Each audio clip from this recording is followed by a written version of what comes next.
আওয়ামী লীগের কর্মসূচি 11ই ডিসেম্বর রোজ বৃহস্পতিবার সারা দেশে মশাল মিছিল, 12ই ডিসেম্বর দেশের সর্বত্র বাদ জুমা বিক্ষোভ মিছিল, 13ই ডিসেম্বর শনিবার ঢাকা সহ সারা দেশে সকাল সন্ধ্যা লকডাউন। সকল দেশপ্রেমিক জনগণের প্রতি আওয়ামী লীগের পক্ষ থেকে উদাত্ত আহ্বান জানানো হয়েছে।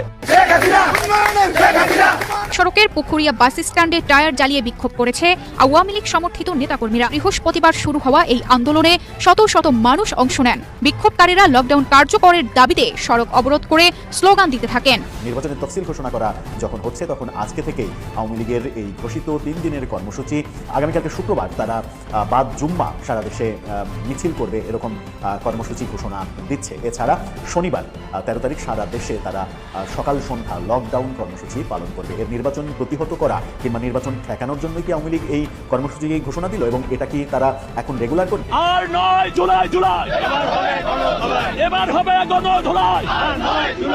বিরুদ্ধের বিরুদ্ধে শেখ হাসিনার অ্যাকশন, আওয়ামী লীগের ইউনূসের পতন না হওয়া পর্যন্ত এই আন্দোলন অব্যাহত রাখার জন্য আমি আহ্বান জানাচ্ছি। বাংলার জনগণ আমাদের সাথে আছে, ইনশাল্লাহ জয় বাংলাদেশের জনগণের হবেই। আমি আছি বাংলাদেশের জনগণের সাথে। দেশের অধিকাংশ মানুষ যেখানে আওয়ামী লীগকে চায় নির্বাচন করুক, সেটা শর্তহীন বা শর্তযুক্তভাবে, সরকার কি তা অগ্রাহ্য করতে পারবে? আসসালামু আলাইকুম প্রিয় দর্শক, নতুন একটা নিউজে সবাইকে স্বাগতম। প্রিয় দর্শক, ভিডিও শুরুতেই অনেকগুলো ভিডিওর অংশ বিশেষে আপনারা ইতিমধ্যে দেখেছেন। দেখেই বুঝতে পারছেন আজকের ভিডিওটি কতটুকু গুরুত্বপূর্ণ এবং আকর্ষণীয় হতে চলেছে। চলুন কথা না বাড়িয়ে একটা লাইক দিয়ে সম্পূর্ণ ভিডিও দেখে আসি। তার আগে বলবো, যারা এখনো চ্যানেলটি সাবস্ক্রাইব করেনি তারা সাবস্ক্রাইব করে দিবেন, আর যারা সাবস্ক্রাইব করেছেন তাদেরকে অসংখ্য ধন্যবাদ। প্রিয় দর্শক, কথা বাড়াতে চাচ্ছি না, চলুন কিছু বিশ্লেষকদের বিশ্লেষণ শুনে আসি। দর্শক, আজকে বহুল আকাঙ্ক্ষিত নির্বাচনের তফসিল ঘোষণা করা হবে। সন্ধ্যা 6টায় জাতির উদ্দেশ্যে ভাষণ দেবেন প্রধান নির্বাচন কমিশনার। এই ভাষণ অর্থাৎ নির্বাচন কবে হচ্ছে আজকের মধ্যেই তো আমরা জানতে পারবো। সম্ভবত ফেব্রুয়ারির 10 তারিখেই নির্বাচন হওয়ার কথা রয়েছে। সেরকম নির্বাচনের প্রস্তুতির দিকে যখন সবাই যাচ্ছে, তখন হঠাৎ করে অনেক দিনের বিরতির পরে আবার গত রাত থেকে যে প্রচারণাটা আমরা দেখতে পেলাম আওয়ামী লীগের, তাতে করে এক ধরনের পরিবেশ আবারও অস্থির হয়ে ওঠা, পরিবেশ নষ্ট হয়ে যাওয়ার পরিস্থিতির মধ্যেই বোধহয় দেশ যাচ্ছে। আওয়ামী লীগ আবারও তাদের কর্মসূচির ঘোষণা দিয়েছে বলে ফেসবুকে আওয়ামী অ্যাক্টিভিস্টরা যে প্রচারণা শুরু করেছেন, তাতে এক ধরনের বিচলিত হওয়ার ব্যাপার থাকতেই পারে। নির্বাচনের তফসিল ঘোষণা করা যখন হচ্ছে তখন আজকে থেকেই আওয়ামী লীগের এই ঘোষিত 3 দিনের কর্মসূচি সেটা কোন দিকে যায়, কোন পরিস্থিতি তৈরি করে। গতকালকে আমরা দেখেছি 2 জন উপদেষ্টার পদত্যাগ, উপদেষ্টা পরিষদের বহর কমছে, নির্বাচনের তফসিল হয়ে যাচ্ছে, নির্বাচনের প্রস্তুতির দিকে। তাহলে কি যখন সবাই যাচ্ছে, সব দল যাচ্ছে, তখন নির্বাচন প্রতিহত করার যে ঘোষণাটা কিছুদিন আগে রয়টার্সের সঙ্গে সাক্ষাৎকারে সাবেক প্রধানমন্ত্রী পুত্র সজীব ওয়াজেদ জয় দিয়েছিলেন, সেই পথে আওয়ামী লীগ হাঁটছে। চলুন একটু জেনে দেখার চেষ্টা করেছিলাম। নির্বাচনের তফসিল ঘোষণার দিন আওয়ামী লীগের কর্মসূচি আবার তারা মাঠে নিয়ে আসছে, এমনটা ঘোষণা গত রাত থেকেই আমরা দেখছি। গত রাতে ব্যাপক প্রচারণা আমরা দেখেছি। আওয়ামী লীগের যারা ফেসবুক অ্যাক্টিভিস্ট, তাদের একটা ফটো কার্ড তারা প্রচার করছে, যে ফটো কার্ডে লেখা দেখলাম যে 3 দিনের কর্মসূচি তারা পালন করবে। সেই 3 দিনের কর্মসূচির মধ্যে রয়েছে আজকে তারা মশাল মিছিল করতে চায়। মশাল মিছিল তো সাধারণত রাতের আধারে হয়, তার মানে হচ্ছে যে আজকের কর্মসূচির টার্গেট তাদের সন্ধ্যার পরে, যখন কিনা তফসিল ঘোষণা হয়ে যাবে ঠিক তারপরে। তার মানে হচ্ছে তফসিলকে চ্যালেঞ্জ করা কিংবা নির্বাচনকে চ্যালেঞ্জ করার দিকেই আওয়ামী লীগ যাচ্ছে, এমনটা ভাবার কিন্তু অবকাশ রয়েছে। আগামীকালকে শুক্রবার তারা বাদ জুম্মা সারা দেশে মিছিল করবে এরকম কর্মসূচি ঘোষণা দিচ্ছে। এছাড়া শনিবার সারা দেশে 13 তারিখ সারা দেশে তারা সকাল সন্ধ্যা লকডাউন কর্মসূচি পালন করবে। এর আগে আমরা নভেম্বরে এই ঘোষণা এরকম কর্মসূচি পালন করতে দেখেছি। নভেম্বরের 13 তারিখেই সম্ভবত সেই দিনটা ছিল, হ্যাঁ 13 তারিখে ছিল। সেই 13 তারিখে লকডাউনের ঘোষণার পরে 1 মাস পরে, ঠিক 1 মাসের মাথায় ডিসেম্বরের 13 তারিখে তারা আবারও লকডাউন ঘোষণা করলো।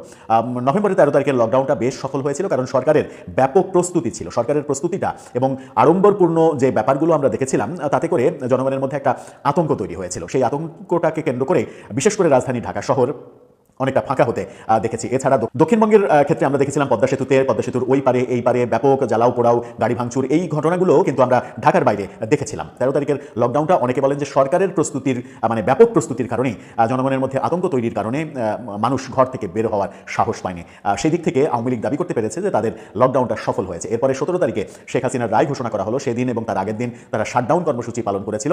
যদিও সেই ব্যাপারে খুব একটা যে সফলতা এসেছে সেটা আমরা দেখিনি। অনেকে এই যুক্তিও সামনে নিয়ে আসেন যে এর আগে আওয়ামী লীগের সময় দেলোয়ার হোসেন সাইদির মানে অপরাধের মামলায় যে রায় হয়েছিল, সেই রায়ের পরে সারা দেশে যে পরিমাণ বিক্ষোভ হয়েছিল বগুড়া, পিরোজপুর বিভিন্ন এলাকায়, এবং প্রচুর মানুষের মৃত্যুর ঘটনা ঘটেছিল। এরপরে দেলোয়ার হোসেন সাইদিকে চাঁদে দেখা যাওয়ার ঘটনাকে কেন্দ্র করে নানা ধরনের সংঘর্ষ ছড়িয়ে পড়েছিল, এবং দেলোয়ার হোসেন সাইদির ওই রায়কে কেন্দ্র করে সারা দেশে যে ব্যাপক প্রাণহানির ঘটনা ঘটেছিল। দেলোয়ার হোসেন সাইদির চাইতে রাষ্ট্র ক্ষমতায় অধিষ্ঠিত থাকার কারণে শেখ হাসিনার মানে নেতা হিসেবে শেখ হাসিনার অবস্থান তো অনেক উপরে, কিন্তু শেখ হাসিনার মৃত্যুদণ্ড যখন ঘোষণা করা হলো আন্তর্জাতিক অপরাধ ট্রাইব্যুনালে, আওয়ামী লীগ কিন্তু সারা দেশে তেমন কোনো প্রতিরোধ তৈরি করতে পারেনি। তৈরি করতে না পারার একটা বড় কারণ হচ্ছে সাংগঠনিকভাবে আওয়ামী লীগ অনেক দুর্বল হয়ে গেছে। গত বছরের 5 আগস্টে সরকার পতনের পরে শেখ হাসিনা সহ আওয়ামী লীগের মন্ত্রীরা এবং বড় নেতারা যারা মূলত দুর্নীতির সাগরে ডুবে পড়েছিলেন, যাদের কারণেই মূলত আওয়ামী লীগের এই বিপর্যয়টা হয়েছে, তারা দেশের বাইরে থাকার কারণে, পালিয়ে থাকার কারণে দেশে নেতাকর্মীরা সাহস পাননি কিংবা তাদেরকে সংগঠিত করা সম্ভব হয়নি। কারণ দেশে নেতাকর্মীরা যারা অবস্থান করছেন তাদের মধ্যেও তো একটা গ্রেপ্তার আতঙ্ক, মামলা আতঙ্ক, নানা ধরনের মব আতঙ্ক, এই আতঙ্কগুলো কাজ করছে। সেই আতঙ্ককে পাশ কাটিয়ে কিংবা ওভারকাম করে তারা খুব একটা সফল হতে পেরেছে বলে মনে হয়নি 17 তারিখে শেখ হাসিনার মৃত্যুদণ্ড ঘোষণা হওয়ার পরেও। এবার ডিসেম্বরের 13 তারিখে তারা যখন আবারও লকডাউন ঘোষণা করলো, তার আগের 2 দিন তারা মিছিল সমাবেশ এগুলো করার ঘোষণা দিল। এখন আওয়ামী লীগের কর্মকাণ্ড কিন্তু নিষিদ্ধ, সুতরাং ঘোষণা দিয়ে তারা কর্মকাণ্ড পালন করা এটা কিন্তু একটা বড় ব্যাপার। এর আগেও আমরা দেখেছি ঘোষণা দিয়ে তারা লকডাউন পালন করেছে, ঘোষণা দিয়ে তারা শাটডাউন পালন করেছে। শাটডাউনটা খুব একটা সফল হয়নি, লকডাউনটা সফল হয়েছিল, যেটা বলেছি যে সরকারি এক ধরনের তাদের সফল করে দিয়েছিল লকডাউনটা। গত নভেম্বরের 13 তারিখের যে লকডাউন, সেদিনের প্রেক্ষাপট ছিল যে আদালতে সেদিন শেখ হাসিনার মামলার রায় কবে হবে সেই তারিখ ঘোষণা করার তারিখ ছিল। সেদিনের প্রিপারেশন তাদের মনে হচ্ছিল যে অন্তত সামাজিক যোগাযোগ মাধ্যমে যে প্রিপারেশনটা, সেই প্রিপারেশনে সরকার এক ধরনের আতঙ্ক বোধ করছিল, এবং সরকার পাল্টা প্রিপারেশন নিতে গিয়ে জনগণের মাঝে একটা আতঙ্ক তৈরি হয়েছিল এবং জনগণ ঘর থেকে বেরোতে চায়নি। মূলত নির্বাচন যখন এগিয়ে আসছে, নির্বাচনের তফসিল ঘোষণা যখন হয়ে যাচ্ছে, তখন এই প্রেক্ষাপটে নির্বাচন প্রতিহত করা কিংবা নির্বাচন ঠেকানোর জন্য কি আওয়ামী লীগ এই কর্মসূচি ঘোষণা দিল, এবং এটা কি তারা এখন রেগুলার করবে? সজীব ওয়াজেদ জয় যেটা রয়টার্সকে বলেছিলেন যে তারা নির্বাচন প্রতিহত করবে যদি তাদেরকে নির্বাচন করতে দেওয়া না হয়। তফসিল ঘোষণা করা মানে আওয়ামী লীগকে বাদ দিয়েই নির্বাচন হচ্ছে, এটা এখন দিনের আলোর মতো পরিষ্কার। এখন সেই ক্ষেত্রে আওয়ামী লীগ প্রতিবন্ধকতা তৈরি করতে চাইবে কিনা, যদি চায় তাহলে সেই ক্ষেত্রে তারা কতটা সফল হবে, কতটা সফল হওয়ার বাস্তবতা তাদের রয়েছে, সেটাও একটা বড় প্রশ্ন যে বাস্তবতা রয়েছে কিনা। আবার অনেকে বলেন যে আওয়ামী লীগের কোটি কোটি কর্মী রয়েছে বাংলাদেশে, তারা যদি রাস্তায় নেমে আসে তাহলে তো এটা খুবই সহজ কাজ। কিন্তু আওয়ামী লীগের যে কর্মীরা রয়েছেন বাংলাদেশে, তারা কতটা ইচ্ছা পোষণ করবেন রাস্তায় নেমে আসার ক্ষেত্রে, সেটা একটা বড় বিষয়। সম্প্রতি প্রথম আলোর যে জরিপ আমরা দেখেছি একদিন আগে, সেই জরিপে মানুষের যে মতামত, 69.2% মানুষ চাইছে, বিভিন্ন শর্ত দিয়ে হলেও কিছু কিছু মানুষ তারা চাইছে আওয়ামী লীগকে নির্বাচন করতে দেওয়া হোক। এই ব্যাপক সংখ্যক মানুষের মতামতকে অগ্রাহ্য করে, মতামতের বাইরে গিয়ে মাত্র 0.1% মানুষ যারা চাইছে যে বিচার আগে সম্পূর্ণ করতে হবে, তারপরে আওয়ামী লীগের নির্বাচন করতে দেওয়া কিংবা রাজনীতি করতে দেওয়ার ব্যাপার রয়েছে, যেটা সরকার করতে চাইছে। সরকারের মূল ভাষ্য যেটা, তার পক্ষে প্রথম আলোর ভাষ্য অনুযায়ী সমর্থন মাত্র 0.1% জনগণের। সেই একেবারেই নিতান্ত গুটি কয়েক মানুষের সমর্থন নিয়ে সরকার কতটা সফল হতে পারে, সেটাই এখন দেখার বিষয়। দর্শক, আপনার কি মনে হয় আওয়ামী লীগের এই যে কর্মসূচি ঘোষণা করা, এটা তারা কি বাস্তবায়ন করতে পারবে, নাকি বাগাড়ম্বরের মধ্যেই থাকবে, অনলাইনে ঘোষণার মধ্যেই থাকবে, আদতে বাস্তবে কিছুই হবে না? কোনটা আপনি মনে করেন? যদি কিছু হবে মনে করেন, তাহলে কি আমরা একটা ঘোলাটে পরিস্থিতির দিকে এগিয়ে যাচ্ছি? আপনার মতামত জানিয়ে লিখতে পারেন আমাদের কমেন্ট। বলছে আসন্ন নির্বাচনে শর্তহীন এবং শর্তযুক্তভাবে 69% মানুষ চায় আওয়ামী লীগকে নির্বাচনে অংশগ্রহণ করতে দেয়া হোক। অর্থাৎ আওয়ামী লীগের প্রতি মানুষের দরদ এখনো আছে। মুক্তিযুদ্ধে আওয়ামী লীগের ঐতিহাসিক ভূমিকা এখনো স্বীকার করছে মানুষ, এই জরিপের মাধ্যমে তাই প্রমাণিত হলো। এখন সরকার বলছে নির্বাচনে অংশ নিতে পারবে না আওয়ামী লীগ। প্রেস সচিব বলছেন শুদ্ধ হয়েও নির্বাচনে অংশ নিতে পারবে না আওয়ামী লীগ, কিন্তু জরিপ বলছে অন্য কথা। এত শতাংশ মানুষের মতকে কিভাবে তাহলে অবজ্ঞা করবে ইউনূস সরকার? এই প্রশ্নটি কেবল রাজনৈতিক মহলের নয়, এটি রাষ্ট্রের ভিত্তি এবং গণতান্ত্রিক আদর্শের সঙ্গে জড়িত এক গুরুতর প্রশ্ন বলেই মনে করছেন বিশ্লেষকরা। যখন জনগণের এত বড় একটি অংশ একটি নির্দিষ্ট রাজনৈতিক দলের অংশগ্রহণ দেখতে চায়, তখন সেই জনমতকে উপেক্ষা করা গণতন্ত্রের মূল চেতনার পরিপন্থী, এমনটাও বলছেন তারা। দেশের 69% মানুষ যখন প্রত্যক্ষ বা পরোক্ষভাবে একটি দলের নির্বাচনে অংশগ্রহণের পক্ষে মত দেয়, তখন বুঝতে হবে এই জনমতের ভিত্তি শুধুমাত্র সাম্প্রতিক রাজনৈতিক লাভ ক্ষতির নয়, এর মূলে রয়েছে এই দলটির সুদীর্ঘ ইতিহাস, ঐতিহ্য এবং বিশেষ করে মুক্তিযুদ্ধে তাদের কেন্দ্রীয় ভূমিকা। জরিপের এই ফলাফল প্রমাণ করে যে আওয়ামী লীগকে বাদ দিয়ে যে কোনো নির্বাচন আয়োজন করা হলে তার গ্রহণযোগ্যতা নিয়ে দেশের ভেতরে এবং আন্তর্জাতিক মহলে এক বিরাট প্রশ্নচিহ্ন তৈরি হবে। মানুষ এখনো আওয়ামী লীগকে স্বাধীনতা এবং মুক্তির প্রতীক হিসেবে দেখে, তাই তাদের অংশগ্রহণকে রুদ্ধ করে দেওয়া মানে প্রকারান্তরে ইতিহাসের একটি অংশকে অস্বীকার করা। জনমতের দর্পণে আওয়ামী লীগ, নির্বাচনের অপরিহার্যতা। প্রথম আলোর এই সাম্প্রতিক জরিপ বাংলাদেশের রাজনৈতিক বাস্তবতায় এক নতুন মাত্রা যোগ করেছে। জরিপে দেখা যাচ্ছে প্রায় 27.8% উত্তরদাতা কোনো শর্ত ছাড়াই আওয়ামী লীগকে নির্বাচনে দেখতে চান। পাশাপাশি 26% মানুষ মনে করেন শাস্তি এবং সংস্কারের পর এবং 14.8% মানুষ আনুষ্ঠানিকভাবে ক্ষমা চাওয়ার পর দলটির নির্বাচনে অংশ নেওয়া উচিত বলে মনে করেন। সব মিলিয়ে শর্তহীন বা শর্ত সাপেক্ষে 69.2% মানুষ আওয়ামী লীগকে নির্বাচনী প্রক্রিয়ার অংশ করতে আগ্রহী। আওয়ামী লীগ কেন নির্বাচনের সুযোগ পাওয়ার যোগ্য? আওয়ামী লীগকে নির্বাচনে অংশগ্রহণের সুযোগ দেওয়া উচিত, এই মতামতের পেছনে কেবল বর্তমানে তাদের প্রতি থাকা রাজনৈতিক সমর্থনই একমাত্র কারণ নয়। এর মূল ভিত্তি প্রথিত আছে বাংলাদেশের অভ্যুদয়ের ইতিহাসে। আওয়ামী লীগ একটি সাধারণ রাজনৈতিক দল নয়, এটি বাংলাদেশের স্বাধীনতা সংগ্রামের অবিচ্ছেদ্য অংশ। 1949 সালে এর জন্মলগ্ন থেকেই দলটি ধর্মনিরপেক্ষতা, গণতন্ত্র এবং বাঙালি জাতীয়তাবাদের মূর্ত প্রতীক হিসেবে কাজ করেছে। 62-র শিক্ষা আন্দোলন, 66-র 6 দফা, 70-এর সাধারণ নির্বাচনের নিরঙ্কুশ বিজয়, এই প্রতিটি পদক্ষেপই ছিল চূড়ান্ত স্বাধীনতার সোপান। যদিও 24 সালের আওয়ামী লীগের কার্যক্রম সেই আগের আওয়ামী লীগের দরজায় কালি লেপন করেছে, তবুও মানুষ সুযোগ দিতে চায় সেই সুখ স্মৃতিকে মনে করি। যে দেশে প্রায় 70% মানুষ একটি দলের অংশগ্রহণ চায়, সেই জনমতকে উপেক্ষা করা হলে তা গণতান্ত্রিক ভিত্তিকে দুর্বল করবে। গণতন্ত্রের মূল কথা হলো সংখ্যাগরিষ্ঠের মতামতকে সম্মান জানানো এবং রাজনৈতিক বহুত্ববাদকে স্বীকৃতি দেওয়া। যদি আওয়ামী লীগের অতীতের বিতর্কিত কর্মকাণ্ডের জন্য তাদের নিষিদ্ধ করাও হয়, তবুও বৃহত্তর জনমতের প্রতি শ্রদ্ধাশীল হয়ে একটি অন্তর্ভুক্তিমূলক নির্বাচন নিশ্চিত করাই হবে প্রজ্ঞা এবং দূরদর্শিতার পরিচয়। শাস্তি বা সংস্কারের শর্ত যুক্ত করে হলেও জনতা তাদের অংশগ্রহণ চাইছে, যার অর্থ তারা একটি ঐতিহাসিক আপোষ ও সংশোধনের মাধ্যমে এই দলটিকে জাতীয় মূলধারার রাজনীতিতে ফিরিয়ে আনতে প্রস্তুত। বিএনপির দৃষ্টিকোণ একটি সার্বজনীন নির্বাচনের প্রয়োজনীয়তা।